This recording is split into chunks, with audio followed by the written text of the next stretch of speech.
Herzlich willkommen zurück zu unserer Charge. Hello and welcome back to the CHARGE-Konferenz. This is indeed and unfortunately the last part of it, the last presentation, and we're very happy to switch over to the UK this time. And Christian, seated next to me, will introduce our next speaker. Hi zusammen für den Nachmittags. Hi everybody and welcome to the afternoon presentation. Our next speaker is Dr. Gail Deuce. She's from Birmingham, United Kingdom, and her topic is using social stories. What are social stories and how can we use them with people with CHARGE syndrome? Briefly on her background, she's a special educator from the deafblind segment, and now enjoy. Over to you, Gail. Lovely. Thank you, Kristen. Thank you, first of all, Claudia, for inviting me to be part of this again. It's lovely to be back with you, if not in person. It's quite sad not to be able to catch up and meet again with all the families and the children and young people and see how they're getting on. But at least we can meet like this. And actually, there are some advantages. Maybe the number of people that are able to access it because you're providing it virtually gives opportunities for more people to join in, which is amazing. Claudia, a big thank you to you, because when I sent my presentation over, I realised I put lots of examples of social stories in, and then you were given the task of trying to translate some of them. So thank you for the amazing job that you've done on that. So at the last conference, in quite a lot of the consultations, particularly when I was working with Nancy, we were talking to families and repeatedly we were saying, oh, you need a social story for this, or you need a social story for that. And so I wanted to share with you today about the use of social stories with children with CHARGE syndrome. I use them a lot with the children and young people that I work with, and especially during this COVID pandemic, they've been really helpful for some of the youngsters that we support. They're great for introducing new topics and social situations, and for perhaps changing how the child or young person responds in a particular social situation we find ourselves in. Next slide, please, Claudia. So what are social stories? They're a concept that was developed by a lady called Carol Gray, and they were primarily to support learners with ASD, so on the autism spectrum disorder spectrum. And it was about responding to and managing social situations. Now, I'm happy to steal from any other areas of education and ask myself, can these be of benefit to learners with CHARGE syndrome? And I felt very strongly that this was something that we could be building on and using. The important thing about social stories is that they are individualised according to the child that we want to use them with, and they're a way of sharing information about social situations. We can use objects, we can use photographs, we can use symbols, text and pictures. What we choose will depend on the developmental stage of the child that we're working with. Next slide, please. So why do I think they might be useful for children and young people with CHARGE? They support understanding. They help the child to better understand the social situation that we're talking about. They encourage social awareness, so how other people might respond, how people might be feeling, what's an appropriate way to respond in a situation. They can be used as a way to support self-calming. They can also help with self-management, and this can help reduce some of those self-organisational issues that we see in youngsters with CHARGE as a result of their executive function difficulties. And they're great for managing changes and for dealing with what might be unexpected for the child. So we know that transitions are known to be difficult for youngsters with CHARGE, and that many of them find it quite challenging to cope with changes in their routines And so using social stories can help us when those changes happen. They also provide reassurance about the future, about what's going to happen. What's going to happen when we have a hospital appointment? What's going to happen when we go on holiday? And they're a way of introducing new situations to the child as well. Okay, next slide, please, Claudia. Okay. This is where I think Claudia's done a phenomenal job. Thank you, Claudia. So, social stories provide concrete visual supports, and I just wanted to have a little recap about why concrete visual supports are so important for youngsters with charge. David has talked about this frequently. Julie, Tim and Rob all mentioned them in their presentations during the conference. And through my research, the teachers that I spoke to really emphasised the importance of concrete visual supports for youngsters to support all their learning. So why do I think they're important? Well, visuals are permanent. And I think that's the thing, they don't change, they are there, they are clear, and they are there for the child to look at as often as they want to. They allow for thinking time.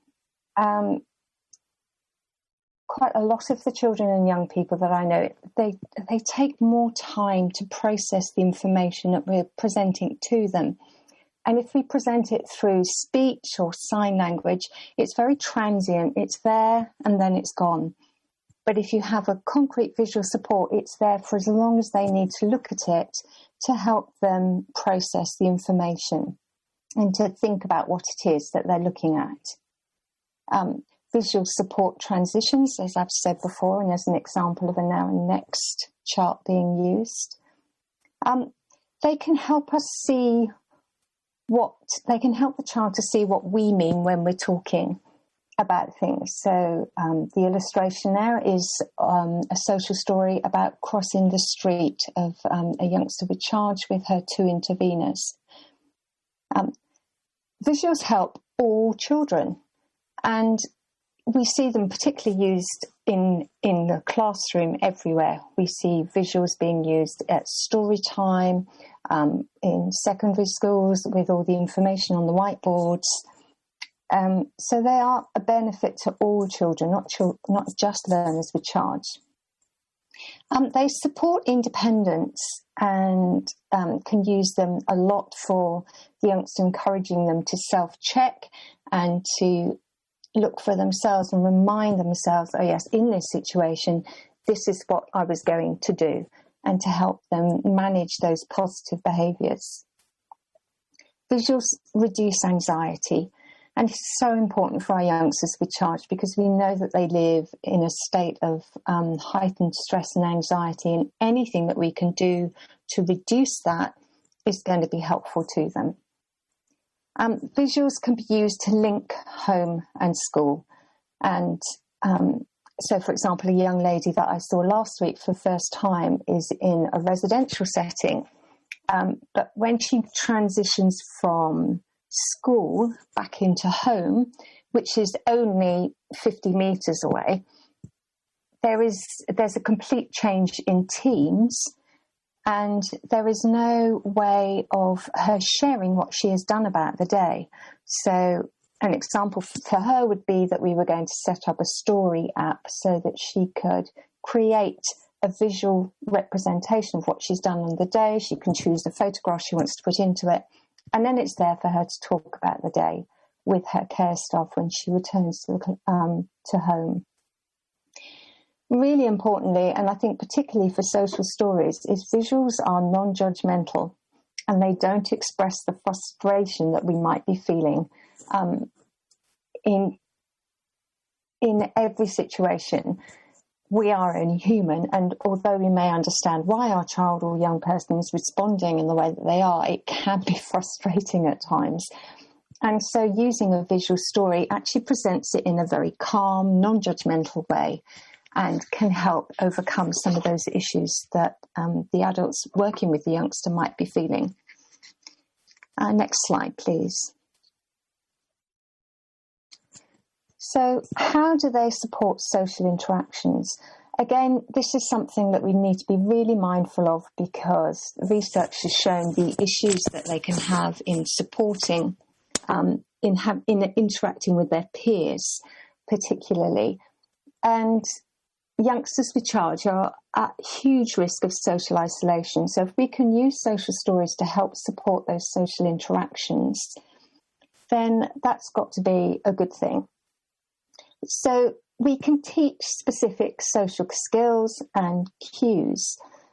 An example of that is on the right-hand side is a chart that we used for a young lady going back into school with the COVID pandemic, and how do I respond? So she was very concerned about how she was going to relate to her peers. And so we thought about positive ways of doing that. So I can give my friends a high five. I can give them a sideways hug. I can touch them on the shoulder and say hi or excuse me, and everyone will be happy. Okay, but we can also use it to support understanding of how their peers are feeling, and also to teach the rules of the game. The game below, the book below is Playing Duck, Duck, Goose with My Friends. Some of you might be aware of this game. You see it in most playgrounds in primary schools in the UK. So children sit in a circle, one child walks around patting each of them on the head, going duck, duck, duck. And then when they say goose, the child that they've tapped on the head gets up and chases them around the circle to get back to their place. I'm sure you've got other games that are probably the same game, but different names in different countries. So we can use these social stories to help the child understand the rules of the game. Why is that important? So a young lady who's at quite an early developmental level, we were able to use the social story with her to teach her the game of hide and seek. And I was absolutely delighted that 3 weeks ago I was in school and she spontaneously approached other children, asked them to play with her, and then they played hide and seek. And it was so exciting for me to see that. Now that she understands the rules of the game, she can appropriately socially engage and isn't excluded, which is a good thing. Okay, next slide, please. Okay, so they support the self-regulation of emotions and behaviour. Tim's presentation was a really helpful one for understanding why youngsters behave as they are, and certainly social stories, we use them to reinforce positive behavioural support. So at the bottom is a scrapbook that's been made with a young lady of all the things that she can do to help her stay calm and to get herself in a better place when she's feeling agitated and upset. So she chose some of these things for herself. Looking in a mirror was one of hers, which was one that I hadn't thought of, but for her, it was something that she said she enjoyed. So we were able to put those in for her.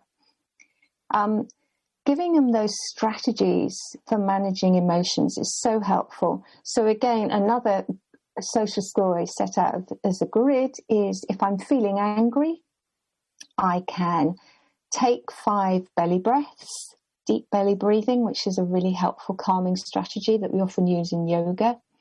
I can squeeze one of my squeezy balls. I can do 2 laps on the scooter board around the school atrium. I can blow bubbles. I can have 5 minutes of iPad time, or I can go for a walk. And when I do these things and I calm, everyone will be happy. And as we'll come to later, that recognition of being happy and being positive and confirming what's happening for the young child is an important part about social stories. Next slide, please. Thank you. So they also support independence and self-help skills. So you can use a social story to help your child or young person engage in practical activities. So an example is the shopping story on the right-hand side, which was put together for a family.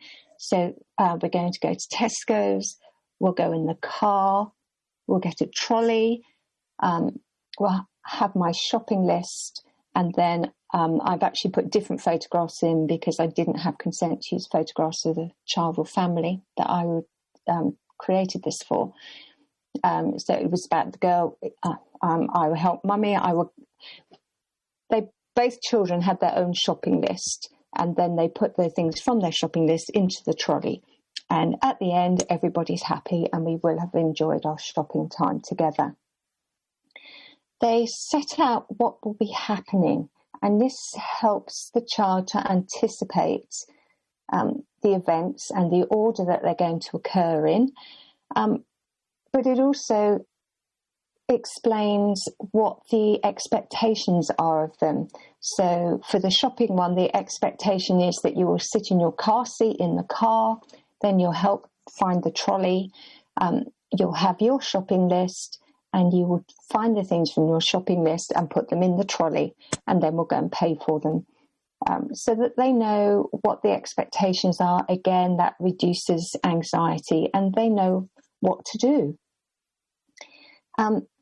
It also helps teach routines. So social stories are great for things like brushing my teeth, but we've created them for going to the toilet, for getting dressed, all sorts of things that you can use that you want for self-help skills and for other routine activities that they might do.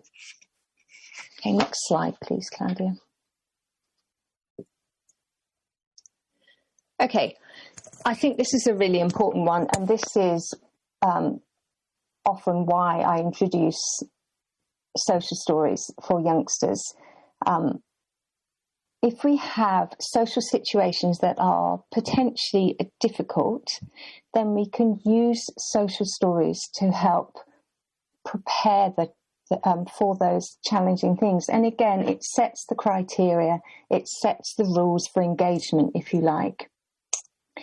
It can be really helpful for identifying coping strategies. Very often when I see a child in a social situation where they're struggling, whether it's at playtime, at lunchtime, in the classroom, out in the community, then what you see sometimes is that the child almost gets backed into a corner by the situation, and they're not given any options for managing how they're feeling, and they're not given a way out. So actually the only way out for them then is to come out fighting. So how can we give them options and a way out that is acceptable and promotes positive behaviour? So an example of that is the one with the cup of tea picture. It must be English because we have a cup of tea. But this young lady, again, was in a residential setting and was going to youth club, but was really struggling at youth club in the evening, and had had several meltdowns in that situation, which is not good for her and it's not good for everybody else. So we talked about what she might do. So when I go to youth club, I can join my friends to play parachute games, play table tennis, or play table football. But we also gave her another option. If I don't want to be with my friends, that's okay. And it was the first time it said, actually, it's okay. If you need a quiet space, if you need to be away from your peers, that's absolutely fine. So one of the things that she could do was have a cup of tea, which she might go make in the kitchen with one of the adults and have a little chat with them while she was doing it. Or she could go and sit in a beanbag in a chill area that we created for her. But she could also ask to go back to school. And this was a really important one. Rather than travelling on the minibus, she travelled separately in the car with one of the adults. And that adult then had the facility to take her back to school if she really didn't want to be in youth club any longer. And what we found was that very quickly, because she knew she had the option to go out, that she then stayed at youth club for longer periods until she was there for the entire thing. And she began to engage more with her peers. But this was a social story that was talked about with her, and she took time to read every Tuesday before she went to youth club. And the one on the right, this is done for a young man I work with who is the king of social stories. He is just astounding. He has a great intervener, and there's a really close connection between home and school. And so the parents will say this was a situation where his younger sister was having a friend home to play, and this is something that Adam has found really difficult. So his mum said, this is what's going to happen. So his intervener created this social story for him using a system that we call communication in print, the symbol system there. And this would then be discussed with Adam during the day before home time, and then he would take it home with him. So for those of you that don't read English, I'll just say Adam will have another visitor when he gets home. Lara, it's his sister, has got a friend coming to play. Maybe Adam can use his voice with Lara and her friend, or have a chill time in his room. Then see Jack, his intervener, on Monday. And those are the sorts of social stories that work very well for this young man. And he has loads of them, loads of them. And some of them like that are a one-off specific situation. So you might just use for that day and then they won't be used again. Others might be used more regularly for recurring situations that he's in. Okay, next slide, please, Claudia. Okay. It helps prepare the youngster for new experiences and for unfamiliar situations or events. So something new like mummy is having a baby would be something that you could use the social stories for, as well as all those practical things about preparing for the baby and the child being involved in those preparations. And then going back to Adam again, this is an example of a social story to prepare him for injections, which is not one of his favourite things, it has to be said. So Thursday is a different day. Adam is going to have 3 injections. These injections will help Adam to feel healthy and not feel poorly. Adam is going to be a big boy when he is having these injections. Adam is so grown up. Okay, so those things that we used obviously to support him having injections. And interestingly, this is an aside, but it's very interesting. This young man was due to have his COVID vaccinations. And his mum rang me and we had a chat because she was dreading it because Adam he's taller than me now. He's very strong and he really dislikes hospitals and injections. And why wouldn't you after everything that he's been through? So we had a chat about it. And I said, maybe we need to change the story so that the story at the moment is I go to hospital or the doctor's surgery. I see the doctor, I see a nurse. In this clinical setting, I have injections and they hurt.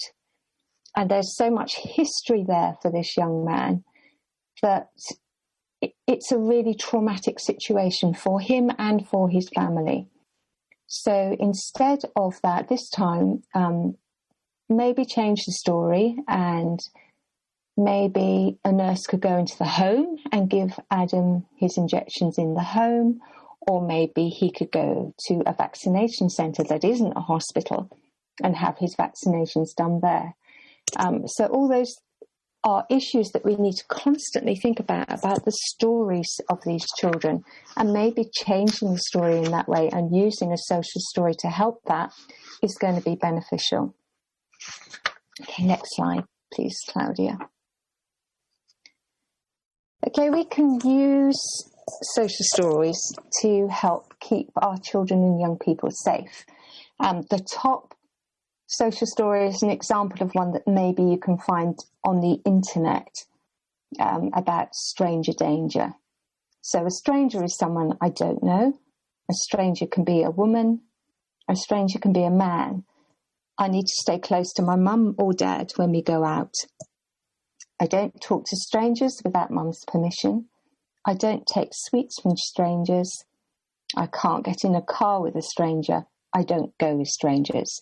So that's one example of social stories that you might find on the internet, and maybe they're helpful to you in that standard form. But I do think we have to think about how we personalise them and individualise them. So below is an example of one that we used for a young man. In some ways, it relates to those 3 circles that Julie talked about the people that are most closest to you, and then the next circle of people and friends, and then the next circle again. And this is just really, if you think of it, this is 4 concentric circles instead. So the centre one, the green, I know my family very well. I can talk to, hug, and kiss these people. And then the yellow is I know these people well. They might be friends at school. They might be adults in the school setting. They might be carers. I know these people well. I can talk to them and they can help me because this young man has personal care needs. And then the purple one is I don't know these people, but they can help me in the community.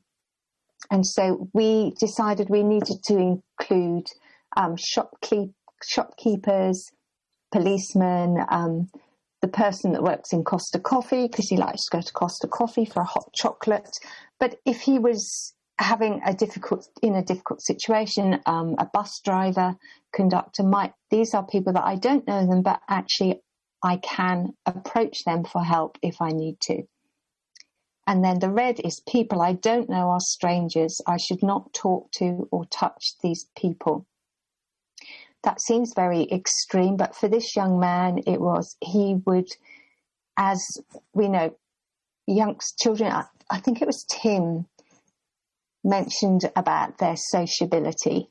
And they are incredibly sociable youngsters. They're really interested in people and babies and other situations. And this young man, if anybody has a baby, if anybody has a dog, he will just go and talk to them. And if he's in Costa Coffee for his hot chocolate, he'll go over to other people at tables and start talking to them as well. And whilst on one hand, that's lovely, on the other hand, it opens him up as a vulnerable adult. And it's about how we can keep him safe. What's great is that with this young man, we are now moving on and we are introducing social scripts for him to use with strangers, which is another subject, but that's something that I also use with children and youngsters with Charge. Okay, next slide, please. So just thinking about this glorious COVID-19 pandemic that we're in, that just seems to be going on and on. It's so difficult for the children and young people that we're working with at the moment because for a lot of these youngsters, school has been a certainty. It's something that's there. It's something that you can trust to happen on a weekly basis during term time. And now suddenly that's not necessarily the case. And it has been a difficult situation for youngsters. I have to say, some youngsters have thrived during lockdown, but for many of them, having been at home for so long, because quite a lot of them have been shielding with health issues, that return to school has been a real challenge. So digressing into visual calendars, but those can be really helpful if they have only attending school part-time, which some of them have done because there's been Bubble A has been in the morning and Bubble B has been in the afternoon. You might have a calendar which shows that mornings they'll be in school, afternoon is no school. For some other youngsters, we have a monthly calendar and that again shows when they're in school or college or when they're not in school. But you can also use photographs. I'm going to go to sleep tonight. After sleep, school sweatshirt. One of the joys of having a school uniform is that they have school sweatshirts. So I'm going to put my school sweatshirt on. I'm going to go on the school transport. I'll go to school and I will be working with, and there's a photograph of the child working with their intervener. So using those has been a really helpful way of children understanding better when they're going to be in school and when they're not going to be in school. Next slide, please.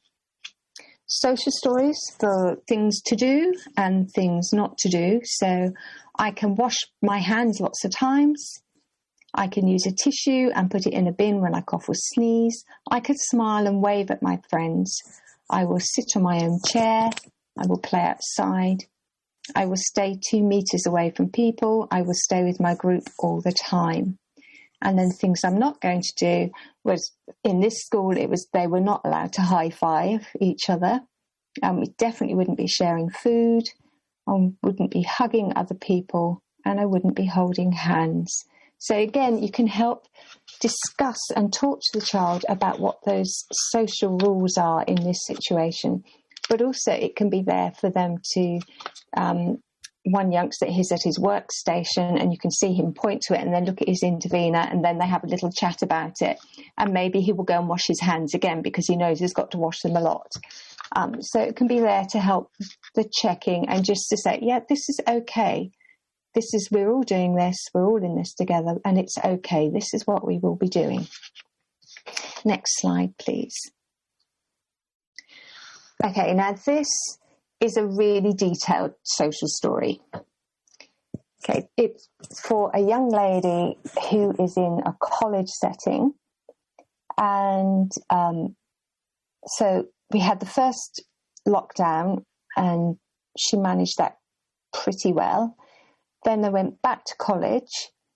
And then after she'd been in college about 2 weeks, someone in the bubble tested positive. So she arrived at college at 9 o'clock. By 10 o'clock was in the taxi going back home again. And that time when she got home, she took all her college symbols that are used on her calendar and threw them all in the bin. And that was a real illustration of how she was feeling about this. And we felt it was really important to try and get her to understand better that she would be going back to college. And we've actually done a social story for her now, which is, I'm trying to remember how old she is now. 19? Yeah, I'm 19 now. So when I am 20, I will still go to college. And about that college might be closed now, but I will go back. And when I'm 21, I will still be in college. So that she knows that the longer term, college is going to be there for her. So Claudia did a great job in translating the first slide about explaining about being off college and going back. And the others are just lists of things that we might want to include in this story for her. So there would be lots of photographs taken about following the arrows. These are arrows that they have on their floor, so she knows the one-way systems, which changed her routes into and about college. These things will stay the same, and this is so important to give a sense of security. So just reminding them that some things are the same. So the adults that will stay the same, the peers, maybe for this young lady, she would be very capable of drawing pictures of her peers to put in and writing their names underneath. The travel arrangements, if they're staying the same, for some children they are different now. What timetable elements will stay the same, and maybe break times will stay the same. But then to also include those things that will be different. So what's going to happen when you arrive at school or college, if there's going to be new adults or peers and any adults who have left, which peers are going to be in the bubble with you, what the routes around school and college will be. Next slide, please, Claudia. And then what the changes to the daily routine and structure and the timetable would be, including making a note of things that aren't happening. So they're not going out if they have an arrangement with a neighbouring sixth form. But they're obviously not able to go in there at the moment. So, but making a note of those things and making it clear that in the future, we hope that those things will start again. That assemblies aren't happening, breaks and lunch times are different because the canteen isn't open, changes in their breakout space, any of those things that are going to be changing. And then talking about the emotions, it's okay to feel sad or worried about going back to college. If I am sad or worried, I can talk to mum and dad, and then we added names of adults. And actually I had an annual review for this young lady this week, and I was delighted. So this is a young lady that hasn't found it easy to express how she is feeling for herself, and she independently went to find one of her tutors and told her that she was feeling tired, and she was asked if she wanted a taxi to go home, and she said no. And then they talked about how she could manage the rest of the day to get through the day until the end. And I was just thrilled that somehow through these social stories, the connection had been made that she could go and talk to this particular adult and explain how she was feeling at that particular time. And that sounds like quite a small thing to some people, but it's an enormous step forward for her. And yeah, it was just thrilling, and I was delighted to hear about that. Okay, next slide, please. Okay, so some top tips for writing your social stories. Okay. First of all, you have to clearly identify the topic, what it is that you're going to talk about, what that social story is about. Keep it clear and concise. And don't think, oh, and while I'm about it, we're going to talk about this and we're going to talk about that. It's better to have lots of separate social stories about each social situation rather than trying to have too many combined. So, for example, a youngster that's learning the rules of the playground and the different games, we have a different social story for each of the separate games. And that actually helps because for one child, the little girl that's learned how to play hide and seek, she's now got 3 games that she knows the rules of. And so she has a little circle of friends, and between them, they choose which social story, so which game they're going to play. And then she looks at the social story with her intervener before going out to playtime. And that just helps to establish what's going to be happening. Make sure you tailor it to the child or young person's abilities and their developmental levels. Some of the social stories examples that I've shown you today are really quite sophisticated and require youngsters that can read, whether it's word or whether it's symbols. Others will be using photographs, and for some I would actually incorporate objects as well. Relate the story to the child's direct experiences wherever possible. So draw on their knowledge from past experiences and what is real and meaningful to them. Wherever possible, involve the child or the young person in writing the story. So the little girl where we did the scrapbook about things that I can do, and she shared about looking in a mirror, which is not something that I would have thought to have included in her social story, but that was something that clearly for her is something she enjoys, and it helps her to regulate and calm. So it was really important that we got her thoughts and views on that. Ensure that it's meaningful and that it makes sense to them, that they can get some understanding for it. Otherwise it can be like reading a technical book. It could be like me reading one of my husband's engineering journals and not having a clue what it's about. So make sure that it means something to them. Write the text from the child or the young person's perspective. So you'll notice that quite a lot of them are written in the first person. So I will. Now, I can do this. I can do that. State the facts. Keep it clear. Keep it concise. Include the thoughts and feelings of the child and others. Oh, I've got in the story. I don't know whether... Sorry, Claudia, that was an incomplete sentence. Sorry. Include thoughts and feelings of the child and others in the story. And this is a big part about social stories, is about looking at emotions and how others are feeling. So one youngster finds birthdays quite tricky because people get very excited, and he finds it quite hard when younger children are bouncing around him because his vision is so poor and his balance is, he has no vestibular system. So when you suddenly get these children rapidly moving around him, he finds it quite hard.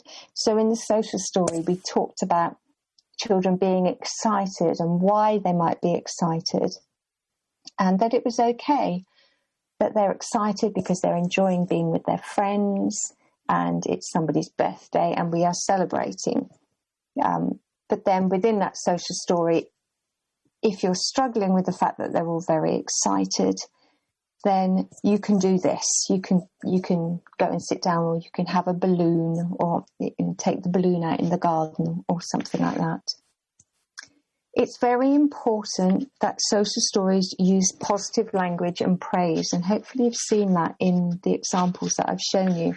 The language is very positive. It builds on that positive behaviouralist support, that we emphasise the positives and we don't dwell on negatives. And praise is a really important thing as well. That's great. Adam is so grown up. Everybody will be happy. All those sorts of things are positive language and praise that we can build into the social story. Okay, next slide, please, Claudia.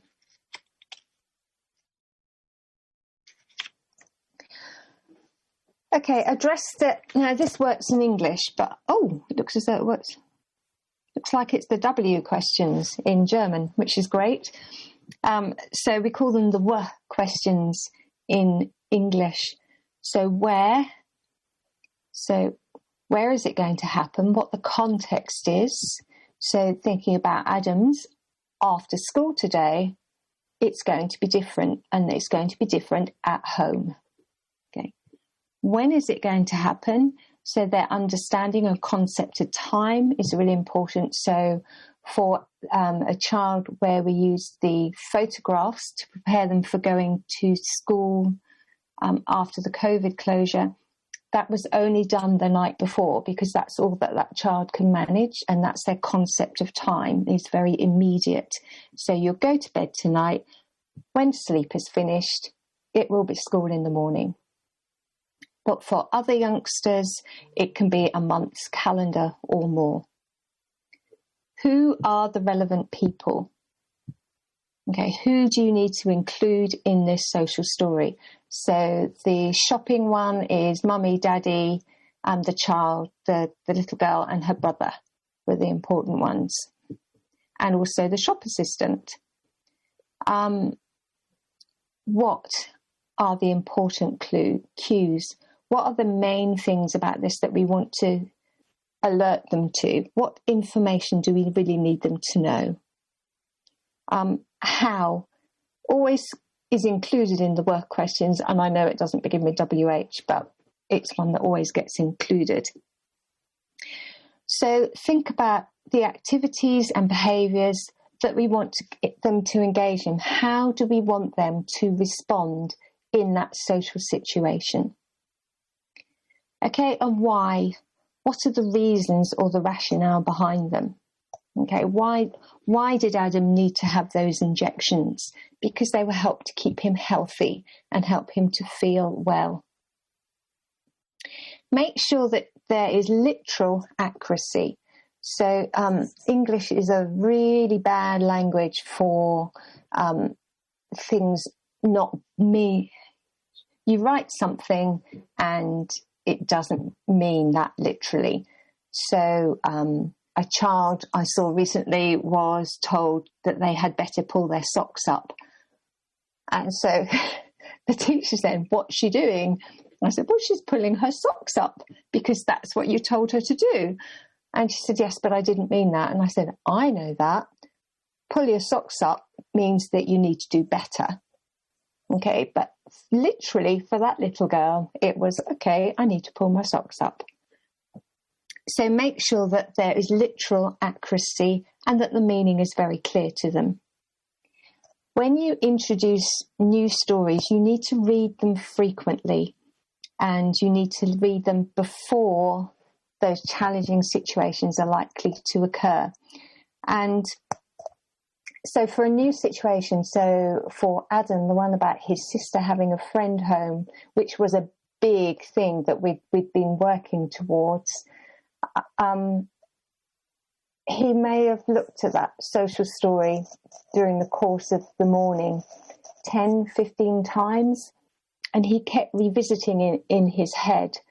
And then he would talk to his intervener about it, and then he'd carry on with whatever else he was doing, and then he would go back to it again. But as the day progressed and it became more established in his mind, he then didn't need to look at that story so much. But nonetheless, it went home with him, and then his parents could reinforce it with him when he was then in that situation. What you find is that once a situation becomes established, you may not need to use them so often. But it's important to always have them on hand. I think so. The young girl I told you about that I saw last week for the first time has had some very challenging behaviour. And lots of work is being done with visual schedules, with some stories and those sorts of things for her. And her behaviour has markedly improved, which is amazing. She's doing a really good job. But because things are going better, some of those supports that have helped her to get to that place are not being used now. So, oh yes, we have a visual schedule for her, but we're not using it so often because things are going quite well. And that's a concern for me, because you're pulling out the supports that enable that child to function and have more positive behaviour. So do make sure that the social stories are there, that they stay available, and maybe you need to recap on them from time to time. And then the other thing that you have to do as the people that are creating the social stories is review them and redraft them. If their skills change, if things become really easy for them in certain situations, then you might want to think about what the next steps are. Or maybe it becomes apparent that one part of this social situation is more challenging for them, and maybe those are the things that you might then need to concentrate on. So do be prepared to review them regularly and to redraft them as needed. Okay, so I think that brings me on to the last slide. Yay, which is my email address. And as everybody else that's been contributing to this conference says, you are very welcome to contact me if there are things that you want to talk about further, or if there's anything that you think I can help you with. Always happy to talk about our youngsters with Charge, because they're just so amazing that always keen and happy to support. So Claudia, that brings us on to questions, I think.